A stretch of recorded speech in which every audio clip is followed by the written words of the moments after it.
everyone, welcome back to my channel. My name is Haley and this is the house for hosting. Today is day 3 of Vlogmas and unfortunately the sickness has hit our household. So I have decided I'm going to make a soup, and I was just looking online and I found a blog that had a really good recipe that sounded very familiar to a soup that I like. I don't know if you've ever been to Olive Garden, but I love their chicken and gnocchi soup. I don't know if I'm saying that right. I think I am. But anyways, this recipe sounds very similar to that, and so I'm going to give it a try. And I think that everyone in my house will like it. And again, anytime we're sick, I like making soups. And y'all know I like sharing recipes. So I'm going to share this today. This is going to be a part of the Vlogmas. If you haven't already, please subscribe. Let me know in the comments if you try this, and I will link the recipe to this vlog as well. So let's get right into it. So whenever I am cooking a recipe or making something, I will always start by getting all my ingredients out and grouping it together. That way I know I have everything before I even start making it. And I also like to go ahead and try to pre-portion things out and have it already measured. That way whenever I am starting the recipe, it'll go a lot smoother and a lot faster, and I don't feel so rushed. Because sometimes when you're in the kitchen and you're cooking, if you're having to stop and like look at a recipe again and make sure you got this measurement right, it can tend to slow you down, and then depending on what you're cooking, you could end up burning it or whatever. So being prepared before you even get started is always the best way to go, in my opinion. So that's what I'm doing. I'm starting out by getting my vegetables ready and getting them cut and kind of pre-portioned and just having everything ready to go so that when I get started, I am ready to roll. This is definitely something that I will do when I'm doing a recipe that's new, that I'm not familiar with. After I have made a recipe a few times and I kind of have it under my belt, then I don't really have to go back and look, and I also can judge by then what my family likes, because not always do I follow every recipe exactly as it says. Sometimes I do something a little bit more or a little bit less, just depending on what we like. But when I'm first trying a recipe, I follow it how it says and what it calls for, because I want to kind of use that as my baseline for if I make it again later.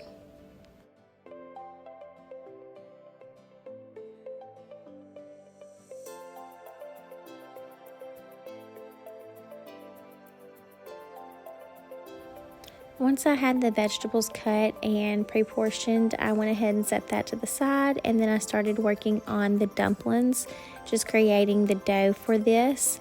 This was actually a lot easier than I thought. I thought it was going to be a little bit more complicated, but it really wasn't. You just mix the dry ingredients in one bowl, and then you add your butter and your milk, mix it together, and it turns into a dough.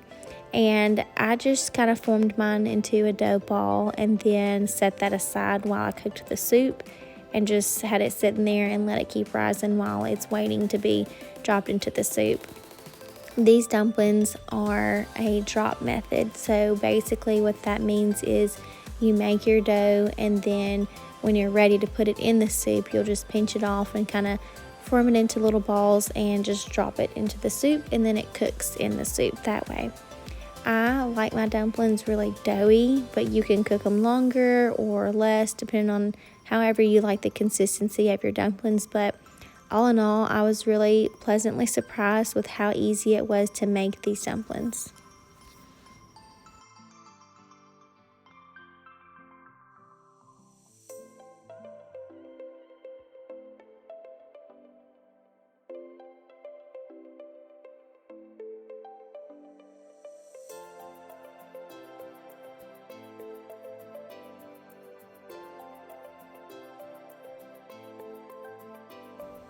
Now that you have your dumplings made and ready to go, and the rest of your ingredients are already cut and prepared, it's time for the soup. And I'm getting to use my Dutch oven again. If you saw, I used this at Thanksgiving for the mac and cheese, and now I'm using it for the soup, and I love this thing. I knew I wanted a Dutch oven for so long, and I'm so glad that I bought it. I will link it in the description of this video. I got it at Walmart. It is the Pioneer Woman Dutch oven, and this is the one that's shaped like a pumpkin, so it's super cute, and it was perfect for Thanksgiving, which I know we're past Thanksgiving now, but I'm still using it. I might get a regular one later, but it really doesn't matter the shape. The thing still cooks, and it works wonderful. Like, I was really surprised at how easy it was to cook on the stove top with this, and when I made my mac and cheese, I used it in the oven. So with a Dutch oven, you can use it on the stove top or in the oven for baking, and both ways my food turned out amazing, so I am definitely impressed with that. But anyways, back to the soup. So I went ahead and melted the butter, and then I added the vegetables and kind of sauteed those, and then I'm adding a little bit of flour just to kind of thicken it up and getting it prepared for the rest of the soup ingredients. Once that's done, it's time for your liquid, and I'm using evaporated milk and chicken broth. And then you just kind of mix that together and let it get a little bit thicker to the form of soup. But like I said, this recipe was much more simple than I thought it was going to be, and it turned out amazing. Like, I couldn't believe how close this recipe tastes to the chicken and gnocchi soup from Olive Garden. Honestly, I was definitely surprised by that. Once your soup has been cooked and you have it down to about a simmer on the temperature, I went ahead and kind of rolled out my dumplings and just dropped it into the soup. The recipe said that you can use a cookie scoop, which I don't have. I've always wanted one. Maybe that'll be my next kitchen tool that I'll buy. But I'm just using my hands here. It's my family. We're eating it and my hands are clean. So that's what we're going to do around here. But basically, you can just pinch off your dumplings. You could drop it in there. You can form it into a ball like I'm doing.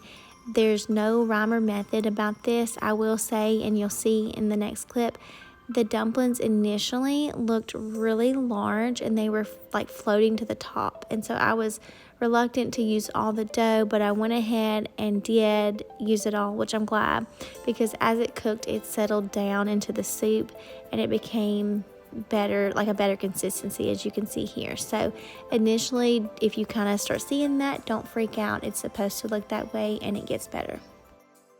Alright, so the soup is done and it turned out good. Let's see if I can get it to focus without spilling it. But anyways, smells good, and now I'm gonna taste it.